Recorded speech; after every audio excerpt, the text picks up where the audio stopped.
لوگ کہتے ہیں کہ یہ دنیا دکھاوے کی دنیا ہے، شاید کچھ حقیقت بھی ہو۔ آج کی کہانی کچھ ایسے ہی ہے۔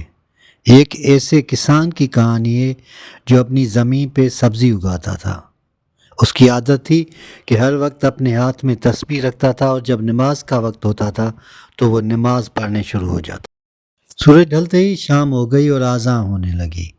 اس شخص نے مصلی بچھایا اور نماز پڑھنے لگا۔ دو فقیر وہاں سے گزرے جن کو ٹماٹر اور پیاز کی ضرورت تھی۔ وہ تھوڑی دیر کے لیے وہاں پہ رکے، لیکن انہوں نے دیکھا کہ وہ شخص نماز میں مصروف تھا، تو انہوں نے کچھ پیاز اور ٹماٹر اٹھائے اور وہاں سے چلنے لگے۔ وہ لوگ تھوڑی دور ہی گئے تھے کہ وہ شخص نماز ختم کر کے اٹھا اور ان کو گالیاں دینا شروع کر دی۔ وہ لوگ پریشان اور حیران ہو گئے کہ یہ تو نماز پڑھ رہا تھا اور گالیاں نکال رہا ہے۔